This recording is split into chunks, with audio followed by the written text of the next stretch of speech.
Bonjour à tous, je m'appelle Xavier de Izara, je suis coach en espionnage international. Aujourd'hui, je vais vous dévoiler comment désarmer la Corée du Nord grâce à une ruse, énorme la ruse, inconnue même des plus grands stratèges militaires. Il faut d'abord comprendre comment fonctionne la Corée du Nord. La Corée du Nord souhaite vivre de façon autonome, en autarcie, indépendamment des autres pays, sans aucun asservissement, sans aucun maître. Elle veut vivre libre en fait. Et ça, malheureusement, ça ne plaît pas à tout le monde, notamment aux grandes puissances comme les États-Unis et le Japon, qui préfèrent avoir sous leur coupe des pays esclaves chez qui ils peuvent pomper de l'énergie, du pétrole, des matières premières, bref, les exploiter. Alors, il y a deux camps qui s'opposent. Alors, d'un côté, il y a les pays amis de la Corée du Nord, et puis de l'autre côté, il y a les pays ennemis de la Corée du Nord. Alors, selon les amis de la Corée du Nord, le régime de la Corée du Nord est un bon régime. Bon. En revanche, selon les ennemis de la Corée du Nord, le régime de la Corée du Nord n'est pas un bon régime. Alors, qui croire? Chaque camp est persuadé d'avoir raison. Chaque camp a ses arguments qui ne convainquent pas le camp adverse. Alors, le chef de la Corée du Nord, Kim Jong-un, oppresse et affame ses 25 millions d'habitants. C'est cruel, mais selon lui, c'est nécessaire pour conquérir leur liberté. C'est nécessaire pour le bien de son peuple. Mais ses ennemis, les pays ennemis, ne sont pas d'accord. Pour eux, il vaut mieux une démocratie à la place de la dictature. Il vaut mieux une démocratie, la leur.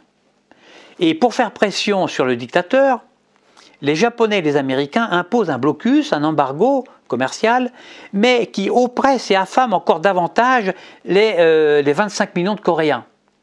Alors, Kim Jong-un, lui et son équipe auront toujours de quoi manger. Ils auront toujours un toit, il n'y aura pas de problème pour eux. Mais en revanche, pour les Coréens, l'embargo, c'est cruel, mais les grandes puissances sont obligées d'oppresser le peuple si on veut lui apporter un bon régime politique, c'est-à-dire une bonne démocratie. En clair, Kim Jong met son peuple dans la merde jusqu'au cou avec sa dictature de merde, tandis que les démocraties enfoncent la tête du peuple coréen sous la merde avec leur blocus de merde. Kim Jong-un possède l'arme nucléaire, alors qu'on lui a quand même bien dit qu'il n'avait pas le droit. C'est une atteinte au droit international. Il faut bien qu'il comprenne ça, il n'a pas le droit. Nous, on a le droit, bien sûr. Pourquoi? Parce que nous, on est des démocraties, c'est pas pareil. Mais eux, c'est interdit. Parce que la bombe nucléaire est extrêmement dangereuse si on la manie à des fins militaires. C'est dangereux, une bombe nucléaire.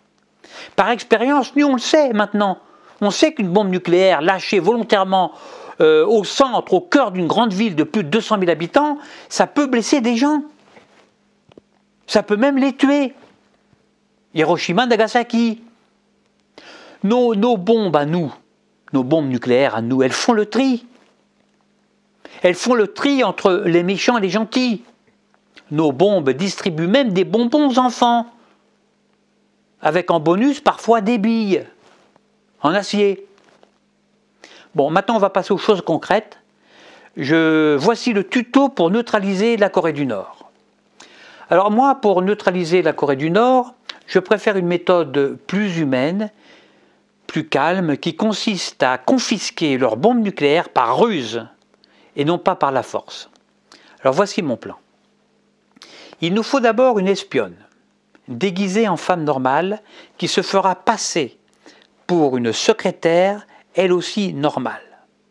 Ensuite, accompagnée de cette fausse secrétaire apparemment normale, Donald Trump, le président américain, devra rencontrer officiellement Kim Jong-un en Corée du Nord, directement chez lui, dans son palais. Comme la rencontre sera officielle, Trump et sa fausse secrétaire franchiront sans problème tous les gardes du corps de Kim Jong-un. Ensuite, le rôle du président américain sera de discuter avec le dictateur pour l'occuper, pour faire diversion, Il discutera de tout et de rien, du temps qu'il fait, du prix du kilo de riz, etc., etc. L'important, ce sera de le divertir, pour l'occuper. Et pour faire diversion, Donald Trump devra porter des lunettes noires pour qu'on le confonde avec un vrai espion et ainsi détourner l'attention des gardes sur lui qui penseront que c'est lui l'espion. D'accord?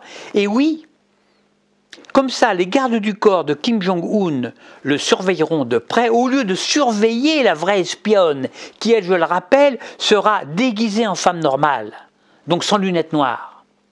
Pendant ce temps-là, l'espionne, elle, sans lunettes noires, donc, pour ne pas éveiller l'attention, subtilisera discrètement les armes nucléaires, sans faire de bruit évidemment, et elle les jettera dans un endroit impossible à trouver, même par des chiens renifleurs coréens.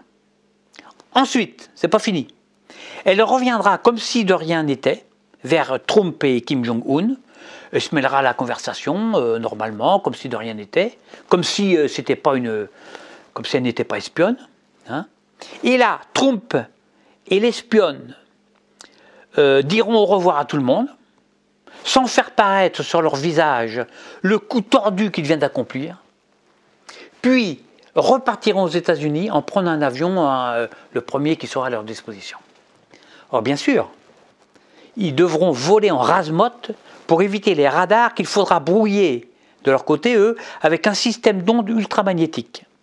Et en même temps, l'espionne, donc la fausse secrétaire, devra transférer ses données secrètes et confidentielles qu'elle a piquées avant sur une clé USB 3.0 qui devront s'autodétruire dans les minutes après le décollage de l'avion présidentiel. Alors bien sûr, à un moment donné, après leur départ, Kim Jong-un se rendra compte de la ruse. Mais il sera très énervé. Il va se tirer les cheveux de tous les côtés, tellement il sera en colère. Mais les Américains pourront toujours dire qu'ils n'ont rien fait, eux, ils n'ont rien volé. À la guerre comme à la guerre, ils peuvent mentir, eux. C'est pas grave. Et en plus, il n'y aura pas de preuve puisque l'espionne n'aura laissé aucune trace et aura même pris soin d'effacer discrètement ses empreintes sur un chiffon qu'elle avait caché préalablement dans une fausse poche sous son sac à main factice. Voilà. Et avec ça, il n'y a pas de guerre. À bientôt pour un prochain tuto. Alors, la phrase du jour, c'est « Un esclave libre, c'est un peu moins de pouvoir pour le maître. Et plus d'esclaves, il n'y a plus de pouvoir pour le maître. » À bientôt.